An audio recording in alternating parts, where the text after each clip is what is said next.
Welcome back, dear students. I am here again for our chapter 2, absorption of water. So in the previous lecture we study the role of water in plant, water as a medium of fertilization in primitive plants. Water is a universal solvent.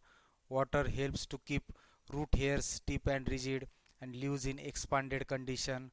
Water is responsible for transporting minerals from the soil into roots. Water plays an important role in transporting food materials in a plant. Water is involved in the metabolic activities of the cell. Water is responsible for opening and closing of stomata. Water is directly involved in the process of photosynthesis. It also acts as a source of hydrogen to reduce carbon dioxide to glucose in the process of photosynthesis. Water helps in cooling the plant body. Water is involved in the germination of seeds. So these are the role of water in plants that we seen in the previous lecture. Next is the mechanism of water absorption.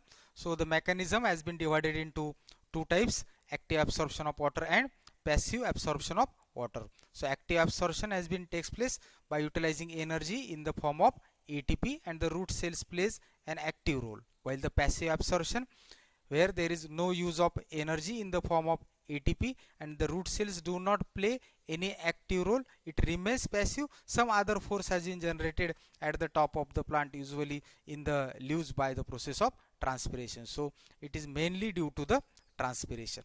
So in the active absorption of water, there are two types of mechanism: osmotic absorption of water and non-osmotic absorption of water. In osmotic absorption of water, osmosis plays an important role. That is, the osmotic gradient or osmotic difference is responsible for the absorption of water. So this osmotic difference is present in the soil water and the cell sap present in the root hairs. So due to this difference in the osmotic pressure, the water from soil enters into the root hair cells, then into the cortical cells, and then to the endodermis, pericycle, and finally the water has been forced into the xylem. So the water from cortical cell has been forced into the into the xylem through endodermis by the pressure developed in the root. The pressure is called as the root pressure. So this root pressure is responsible for the absorption of water, and which is occurs due to the osmotic gradient or osmotic difference. So up to this we studied in the previous lecture. Now I am going for the non-osmotic absorption of water. So non-osmotic absorption of water, when water is absorbed from soil against the osmotic gradient. So water absorption has been takes place against the osmotic difference or osmotic gradient. This theory was proposed by Kramer in 1959. So according to this theory, this type of absorption, which is non-osmotic and against the osmotic gradient or difference, requires the expenditure of metabolic energy in the form of ATP, and that has been probably obtained through the process of respiration. So this type of absorption of water has been takes place by utilizing energy in the form of ATP, because the absorption of water takes place in this mechanism against the osmotic gradient or osmotic concentration. Sometimes it has been observed that absorption of water takes place even when the osmotic pressure of the soil water is higher than the osmotic pressure of the cell sap. So due to this higher osmotic pressure of the soil solution, it is not absorbed by using the process of osmosis. So it is called as non-osmotic absorption of water. This absorption of water takes place against the osmotic gradient, from higher osmotic pressure to the lower osmotic pressure. Now here in this case, the osmotic pressure of the soil water is higher than the osmotic pressure of the cell sap. So for this accelerated movement of water from higher osmotic pressure to the lower osmotic pressure, it requires lots of energy in terms of ATP, and this ATP has been obtained by the process of respiration. So according to the theory, water moves from soil into the root hairs and then into cortical cells and endodermis against the concentration gradient. And such accelerated movement of water requires lots of energy in terms of ATP, which is released during respiration. This active absorption of water is not based on the principle of osmosis or osmotic pressure, and hence it is called as non-osmotic absorption of water. So in this mechanism, the water has been absorbed against the osmotic gradient or osmotic concentration from high osmotic pressure of soil water to the low osmotic pressure of the cell sap. So when any process takes place against, then it requires energy. So the energy has been provided by the process of respiration in terms of ATP. So this is non-osmotic absorption of water. So there are certain supporting points to this theory referred as the evidences. There is a close link between absorption of water and respiration. So when the respiration is inhibited, then absorption of water is also get inhibited. So there is a close link between absorption of water and respiration. The factors which inhibits respiration also decrease the water absorption. Poisonous substances which retards metabolic activities of the cell of the root cells also retard water absorption. Auxins, which is referred as a growth regulator, which increase metabolic activity of the cells, stimulate absorption of water. So by these evidences, this supports the non-osmotic absorption of water which takes place against the osmotic gradient or osmotic difference. So when water is absorbed from soil against the osmotic gradient, a lot of energy has been required in terms of ATP. So the ATP that has been provided by the process of respiration. So due to which we say that there is a close link between the absorption of water and respiration. When the process of respiration provides energy in the form of ATP, then and then absorption of water takes place according to the non-osmotic theory of water absorption. Next is the passive absorption of water.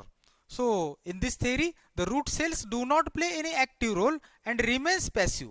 There is no use of energy in the form of ATP. So this process is passive process. Without expenditure of energy, this process has been carried out. So in this mechanism, root cells are not involved at all. They do not play any active role in water absorption, and hence the water is absorbed through the root but not by the root cell. So in active absorption of water, if you remember that in osmotic absorption of water, the water has been forced from root hair cell to the xylem through the endodermis by the root pressure. So root cells are involved for the absorption of water.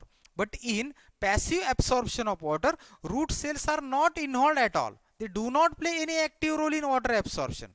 Hence the water absorption takes place through the root but not by the root cell. The process of water absorption is carried out through the root but which is not done by the root cell.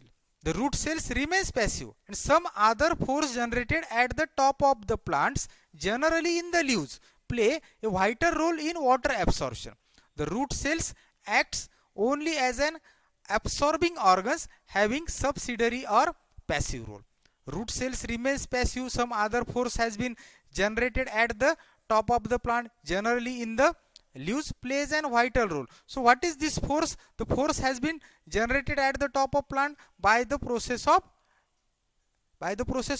transpiration. So in transpiration, there is a heavy loss of water takes place in the form of vapors from the aerial part of the plant. So this creates a thrust in the leaves of the plant, due to which the water has been absorbed by the root of the plant, more precisely by the root hairs of the plant. So in this figure, the passive absorption of water, the xylem forms some sort of a water conducting system that is continuous from root to the leaves of the plant. When a thrust that has been created by the process of transpiration in the leaves sucks the water from the root through this continuous xylem channel. The transpiration pool or transpiration force is generated due to the stomatal transpiration in the leaves, which creates a tension in xylem cells of the leaves. The process of transpiration creates a thirst, or you can say that it is a force or a transpiration pool that is generated due to the stomatal transpiration in the leaves.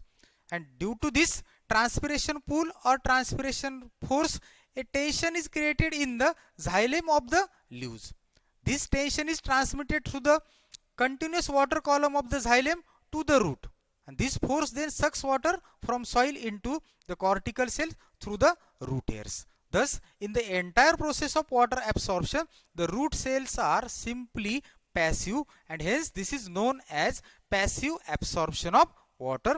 The transpiration pool or transpiration force is responsible for the absorption of water. This force is generated due to the heavy loss of water takes place through the leaves of the plant in stomatal transpiration. So, as the tension is created due to the stomatal transpiration, this tension is transmitted through the continuous water channel of the xylem to the root, and this force then sucks water from the soil into the cortical cell, and from cortical cell water enters into the endodermis, pericycle, and then to the xylem, which is continuous up to the leaves of the plant. So transpiration pool or transpiration force is responsible for the absorption of water. Root cells do not play any active role in this process.